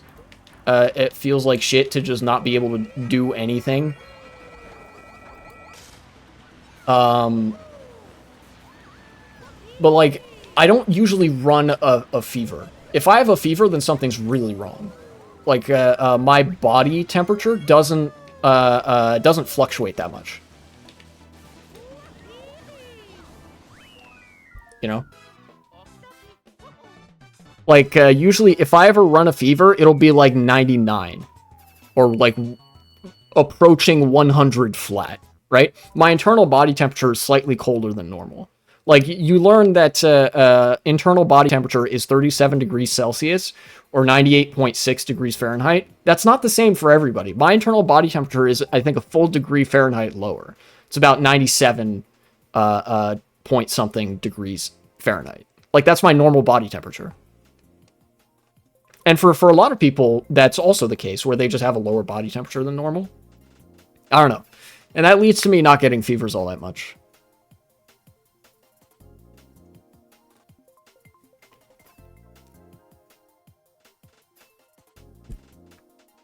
Most painful thing I've ever experienced was the last 30 minutes before my appendix surgery when I was like 8. According to my parents, it was literally less than 3 hours from it bursting and probably killing me. Jesus Christ. Those fucking close call stories seem to happen a lot for some kids. Like, or not a lot, but like, some people have some really grisly close call stories like that. I think my dad has a couple, he could tell you.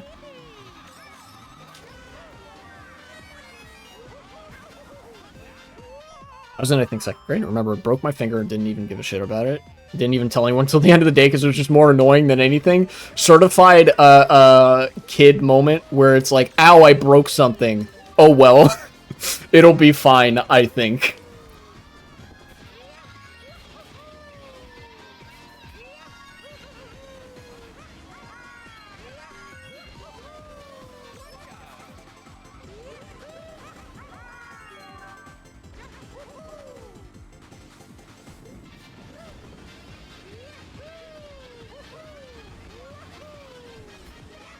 I remember something happened. Don't remember.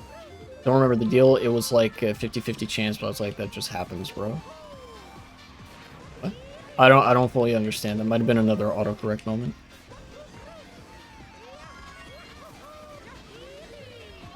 Don't hit the wall. Okay. Oh, 50% chance of it killing me, and you were just like, I'll take those odds. That's funny. Don't remember the details too much. I gotcha. That is funny, though. It's like the fucking,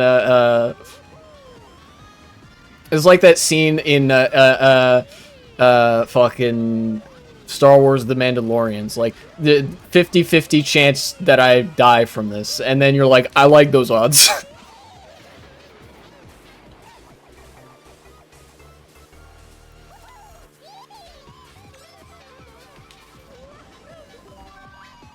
I am all of a sudden in first somehow. Okay. Fuck it, we take those. What's up, GCN?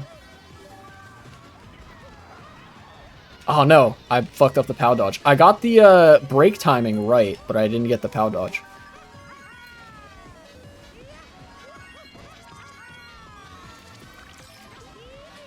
In before blue shell? That would be really funny. Haha. Okay, well, there's the shock.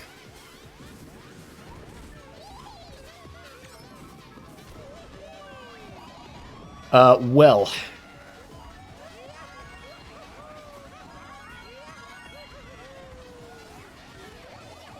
Bro, these... Nice. Better odds than most people who live on this planet. That's pretty true. How annoying it is when you have to... You have your toenail cracked cleanly in half. The big one got so annoying I had to rip it. Ooh. I don't think I've ever had that, but that's painful as balls.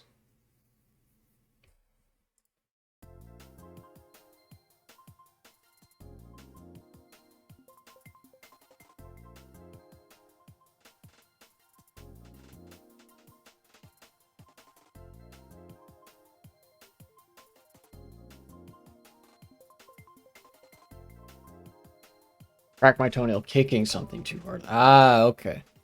That has happened to me where I kick something. That's like, I kind of like, I have a really big I had for the longest time, because I was actually kind of a sportive kid. I had a really big aversion to playing sports with any kind of open-toed shoes. Even if it was like sandals that wouldn't come off when you were running and stuff, that were like actually kind of good for outdoor stuff. I just wouldn't do it, because I remember one time, one of the sports I played a lot was soccer, and you know, I went to kick the ball and I accidentally toe blowed it, which means like you kick it front on with your toe as opposed to with like the side or top of your foot, which is more how you're supposed to kick it, and it like it fucking hit my big toenail and like didn't necessarily hurt after the fact, but it just felt so wrong and like bad in the moment. I was like, oh, that doesn't feel right. And it was like, you know, it was kind of like, you know how there's like kind of layers of your nails and stuff. It was like there were a couple layers of that were up. And I was like, that's not good.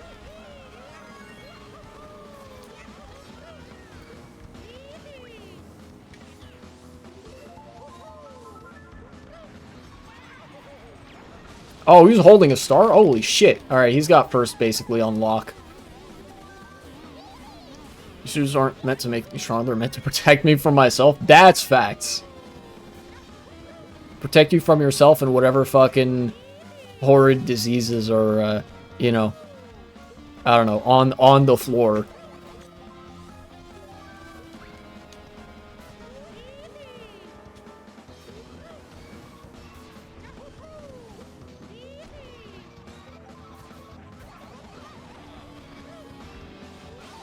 Oh, okay. Oh, I got him. Well, never mind what I said about him having first unlock. I seem to have caught up with him. Oh, shit. Wait, he hit my trail? How does that work? I thought for sure he was going to hit one of those 3 green shells, or that he had hit one of those 3 green shells there. But I guess not. I guess I lagged in front of him. Triple combo? That's true. A shell, then a star, then lightning, and here I am in first place, even still.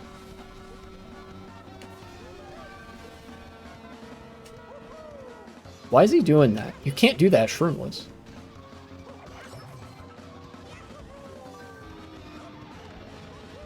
Dodge that. Here like so, and I think... Unless a blue shell... Yeah, no, I'm good. Alright, cool.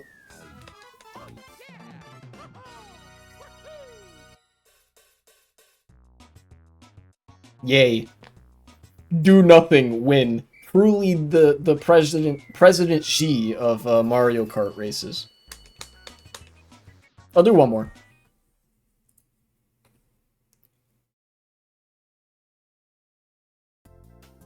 Most creatures in nature tend to avoid fights because it usually results in deferred permanent injury. Yeah, I've kind of noticed that. Even when there are like animals that are predators, they usually don't actively seek out fights. That's kind of why the relationship between predator and prey exists, because those interactions tend to be very short, you know?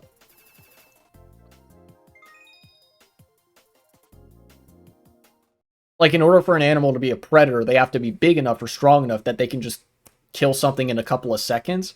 That way there's minimal risk to injury, because even if you get in, like, kind of a fight, there's a risk of you being hurt for a really long time.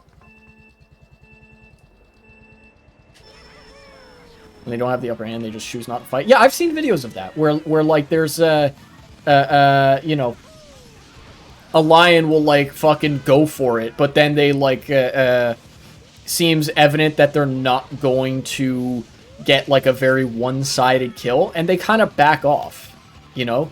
Even though they, like, maybe they could overwhelm the animal, like, if it's I don't know, like a...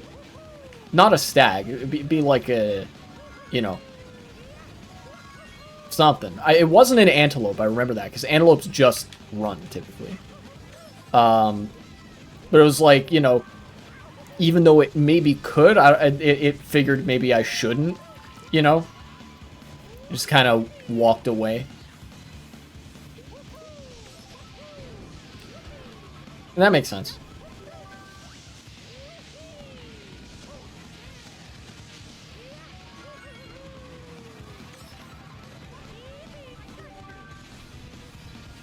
There's a reason predators really love stealth. Yeah, because they want to ensure, like, predatory animals usually go for stealth because there's going to be as little of a fight as possible if they are successful in so doing, you know?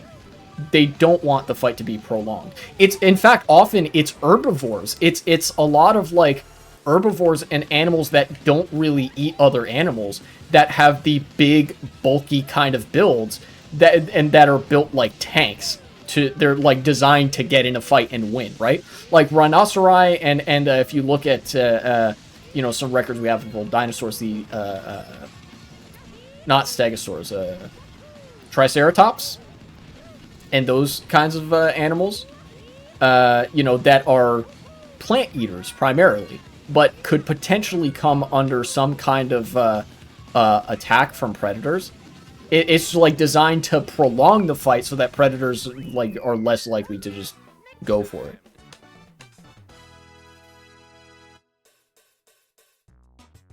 Yeah, you're like, oh, you want to eat me? What if I just fucking hit you so hard that you die first? You know? Which is why they're kind of slow, too. That's why a lot of like animals that are herbivores, like the larger herbivores, tend to be very slow, stocky, and good at fighting. Because, like, yeah, it doesn't matter if a predator can catch up to them. You're gonna beat their ass. You know?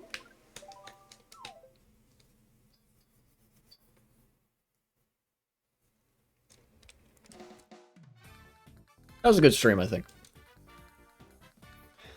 Let's see who's live right now. I know Boosh is live, and I'm probably going to go watch him in a second, but I want to...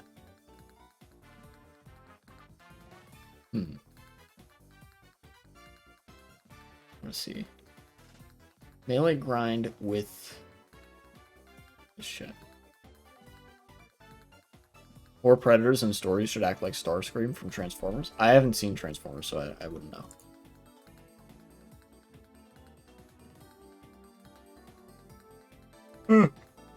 Oh goodness.